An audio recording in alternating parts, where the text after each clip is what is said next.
La prolongada crisis política que atraviesa el Perú ha sido tema de debate en los últimos días en diversos foros internacionales como la reciente cumbre de la CELAC y causa de preocupación en la comunidad regional y mundial.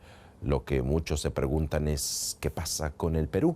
¿Cómo se explica la fragilidad de sus instituciones y qué salidas a la vista tiene esta crisis política y social que no parece tener fin? Nuestro corresponsal en Lima nos trae los detalles. 4 de enero de 2023. Luego de 2 semanas de tregua tras la llegada de las festividades de Navidad y Año Nuevo, la agitación social nuevamente tomó fuerza en distintas regiones del Perú.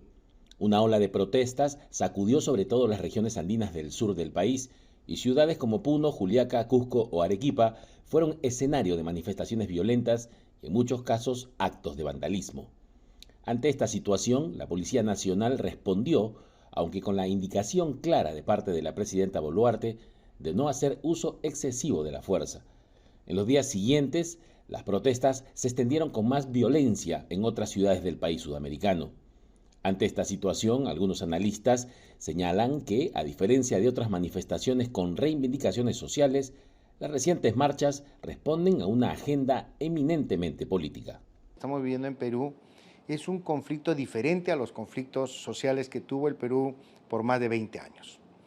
Este es un conflicto que podríamos decir es estrictamente político. La agenda que tiene la gente no es una agenda reivindicativa de derechos sociales o inclusive de derechos económicos. Por ejemplo, los conflictos con el sector minero, que caracterizó más o menos 20 años los conflictos en el Perú, fueron esos conflictos. Este es un conflicto más bien de carácter político. La agenda tiene claramente destitución de la presidenta, nueva constitución, tiene cierre de Congreso. Asimismo, el catedrático José Ventura de ESAN señala que hay situaciones como la actual crisis política y social que el país atraviesa en un contexto de condiciones históricas que podrían explicar mejor lo que realmente sucede en el Perú. En este sentido, para el historiador Gustavo Montoya, lo que se cuestiona hoy en el Perú no es una ideología política ni una posición de derecha, centro o izquierda, sino más bien todo el modelo de democracia representativa que existe desde el nacimiento de la República. Y lo que se está observando me parece que es un movimiento social profundamente democrático, casi una revolución democrática, porque, y acá viene la explicación estructural, porque son fundamentalmente los pueblos en el sur andino, pero también en la sierra, en Ayacucho, por ejemplo, el Cusco, los que, digamos, han gatillado, han empezado a cuestionar nada más y nada menos que la soberanía del Estado republicano. En lo que ambos expertos coinciden es en que esta nueva manifestación de descontento social recién comienza y que posiblemente tenga nuevos episodios y protagonistas en los sucesivos días. Pero ¿cómo encontrar una salida o por lo menos vislumbrar la calma ante toda esta convulsión social?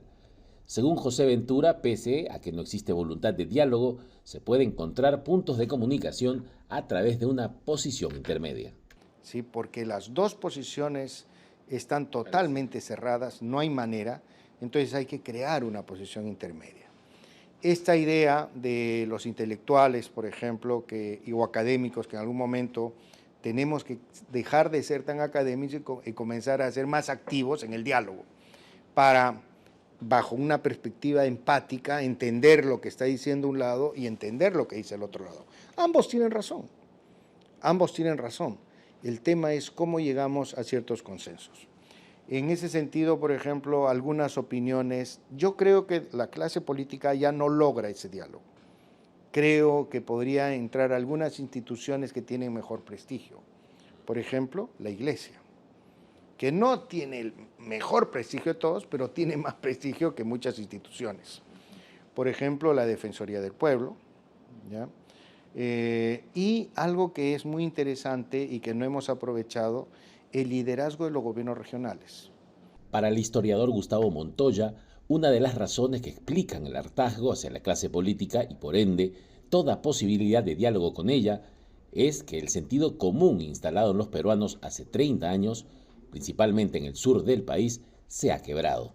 Entonces tú tienes ahí un fenómeno que más o menos podríamos definirlo de esta manera, que el sentido común que fue instalado por lo menos hace 30 años en el Perú se está quebrando. Esto es, que la idea de que el Estado es corrupto, de que las autoridades roban, pero que todos lo hacen y que no hay remedio, esa famosa frase, el roba pero hace obras, ¿no?, que estaba interiorizado en la gente y no hay remedio, como decía Huamampoma de Ayala.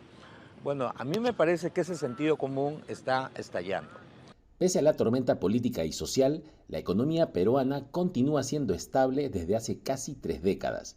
En tal sentido, el sector empresarial y las cámaras de comercio podrían cumplir un papel clave como canales de diálogo para una eventual salida de la crisis. En este momento en el Perú podemos estar en la peor crisis política, pero la economía sigue marchando.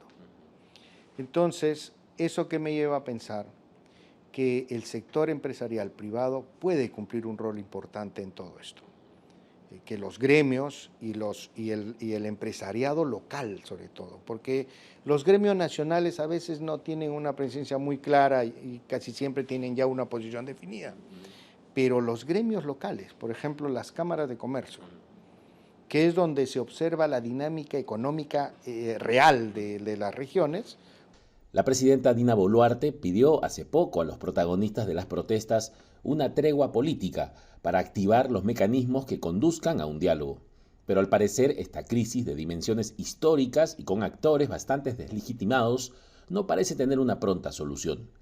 Habrá que ver qué sucede en los próximos días. Leonid Llanos Villanueva, CGTN en español, Lima, Perú.